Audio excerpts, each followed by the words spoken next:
Nu déclaren over le 70e Festival de Cannes.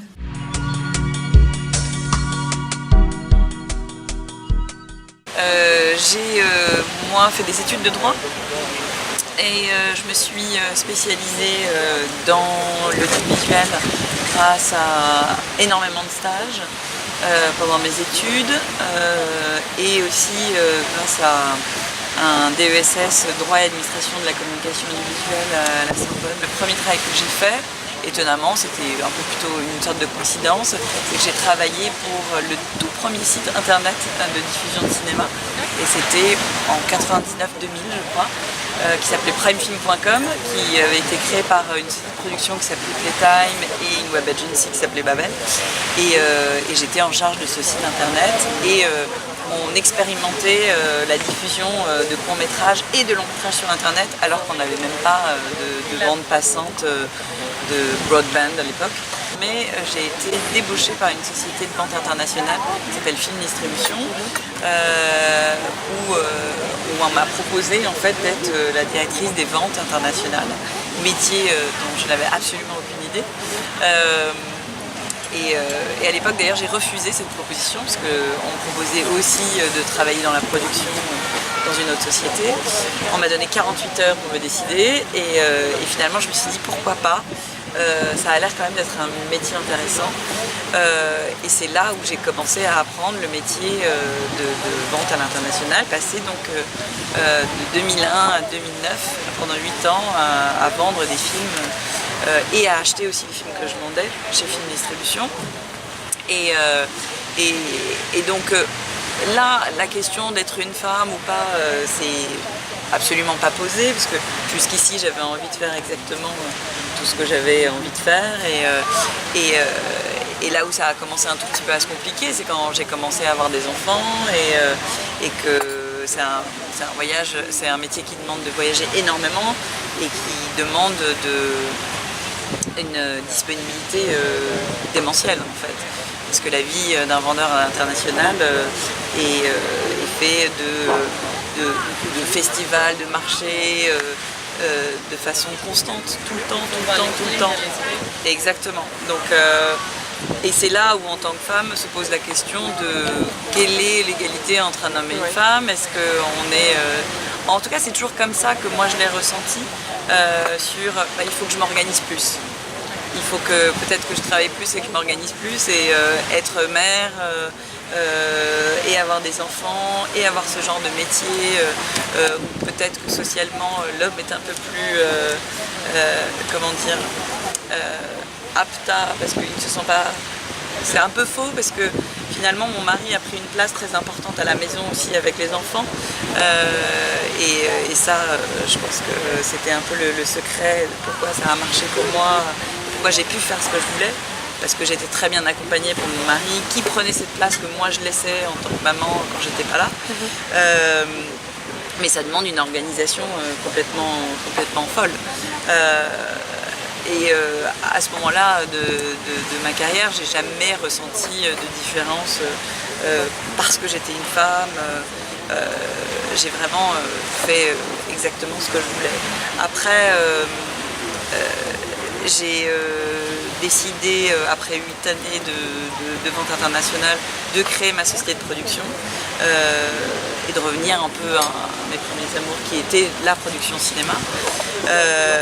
Et ce qui était un peu risqué parce que c'était assez confortable d'être dans les ventes internationales, c'était un métier que je connaissais bien et j'avais un réseau important, les gens commençaient à me connaître et me faisaient confiance. Donc là c'était un peu un nouveau saut dans le vide et c'est là où on se dit bon alors est-ce qu'on va me prendre au sérieux en tant que productrice puisque là on porte un projet de A à Z sur ses épaules et les gens doivent nous faire confiance parce que je pense que évidemment avoir un beau scénario, avoir un réalisateur talentueux c'est une chose mais les financiers et tous les partenaires potentiels vont d'abord regarder la personne qui va être la garantie de ce projet et qui va donner assez confiance à l'extérieur pour pouvoir porter le projet jusqu'au bout.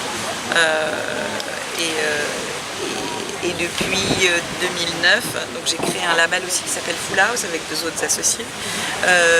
Et je fais aussi des films sur ma structure, Maneki Film, sans ces 2 partenaires. Et de 2009 à aujourd'hui, j'ai produit une dizaine de longs métrages avec des réalisateurs hommes, mais femmes aussi. Alors après, pas beaucoup de réalisatrices. On a vu. Voilà. Mais c'est encore une fois, je ne cherche pas absolument à produire des films de femmes, mais si j'ai une réalisatrice qui m'intéresse et dont l'univers est intéressant pour moi et je sais que je peux l'accompagner, je serais ravie que ce soit une femme et je serais ravie qu'il y ait encore plus de femmes réalisatrices parce qu'elles ont un point de vue intéressant qu'on entend peu au cinéma parce qu'il y a peu de femmes réalisatrices. Donc je suis très heureuse d'accompagner par exemple une réalisatrice comme Eva Husson, dont j'ai produit le premier long métrage et dont je vais produire le deuxième long métrage là qui s'appelait Les Filles du Soleil et qui est un film sur les femmes aussi puisque c'est sur les combattantes kurdes qui se sont fait enlever par Daesh et qui se sont pour certaines échappées, qui ont constitué un bataillon de combattantes et pour le coup c'est assez fantastique de pouvoir produire un film comme ça parce que ça répond un peu à toutes nos angoisses de femmes, la place de la femme tout simplement dans le monde aujourd'hui et de montrer aussi, et c'est je pense le propos d'Eva, de montrer la femme dans une position non pas de femme soumise ou de femme victime, mais au contraire dans une résilience totale, de combat et qu'elle y arrive, et qu'elles y arrivent. Et donc c'était très important pour toutes les deux, moi en tant que productrice mais aussi en tant que femme, elle en tant que femme et en tant que réalisatrice, de montrer une histoire pareille. Donc je pense que ça cristallise peut-être un peu les questions que vous posez. Et après je pense qu'un producteur homme aurait été aussi tout à fait intéressé de faire ça. Pour nous c'est peut-être un petit surplus encore d'enthousiasme de faire en sorte que ce projet existe et de se battre pour le faire. Après, est-ce que moi je ressens une inégalité en tant que productrice femme? Alors peut-être que comme les comédiennes américaines qui disent être moins payées que les hommes, peut-être que je ne le sais pas, peut-être qu'on me considère moins que les hommes. En tout cas, j'essaye de ne pas penser comme ça et j'essaye d'imposer mes idées, mes projets, de les mener à bout et de faire en sorte que ça marche sans jamais me poser la question d'être moins entendue qu'un homme. Je pense pas comme ça en tout cas. J'ai pas eu l'impression d'avoir été dans ce genre de situation. Alors peut-être que je suis en déni, je ne sais pas, mais je l'ai jamais vraiment ressenti. Et ce que j'essaie d'accumuler, c'est le maximum d'expérience, de savoir, de connaissances et d'arriver avec tout ce que je peux mettre sur la table pour accompagner un réalisateur, donner confiance aux financiers, pour accompagner ces réalisateurs sur les projets risqués. J'espère en tout cas que le fait d'être une femme n'effraie personne. Je suis aussi assez impliquée dans le côté pédagogique. Je travaille avec 2 workshops européens, dont un workshop qui s'appelle EAVE, qui est un workshop pour producteurs européens, que j'ai fait moi en tant qu'élève avant, et maintenant je suis ce qu'on appelle groupe leader pour eux, où on s'occupe sur l'année de plusieurs producteurs sélectionnés dans ce workshop. Et je travaille aussi pour le workshop du Torino Film Lab. Et ce qui est assez intéressant, c'est qu'avec la responsable de ce workshop, Tina Trapp, qui serait une personne intéressante pour vous à interviewer, je pense.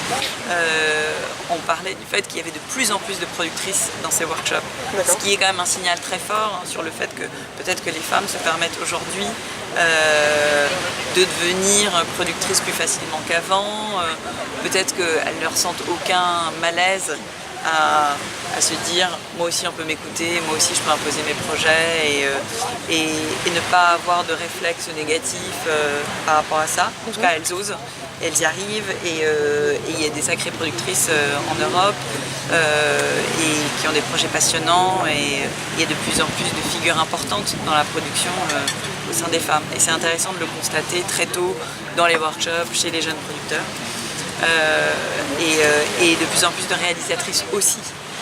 Et par ailleurs, il y a un workshop qui a été créé par une productrice belge qui s'appelle Diana Elbaum, dont je pourrais vous donner aussi les coordonnées, elle est là si vous pouvez interviewer. Elle est belge et elle a créé un workshop spécialisé pour les réalisatrices, pour justement les aider comme un workshop normal à développer leur projet, mais aussi peut-être leur donner ce petit supplément de confiance dont vous parliez tout à l'heure, sur vous êtes réalisatrice, vous êtes des femmes, c'est pas grave, ouais. c'est encore mieux. Et je pense que toutes ces initiatives comme le deuxième regard et les initiatives comme celle de Diana Elbaum sont importantes parce que d'un coup on crée peut-être un espace mental pour les femmes qui ont envie de devenir productrices, réalisatrices ou même dans les autres corps de métier dont on parlait tout à l'heure et qui sont quand même plus réservés aux hommes, de se dire j'ai le droit d'y aller, j'ai le droit de faire ce métier, qu'importe si je suis un homme et une femme et qu'importe ce qui a été dans les usages jusqu'ici. Moi je pense qu'aujourd'hui en tant que femme on devrait se permettre de faire exactement ce qu'on a envie de faire. Voilà. Et de ne pas se poser la question de la différence et d'y aller vraiment. En tout cas, moi c'est comme ça que je fais les choses et c'est comme ça que je le ressens. Voilà.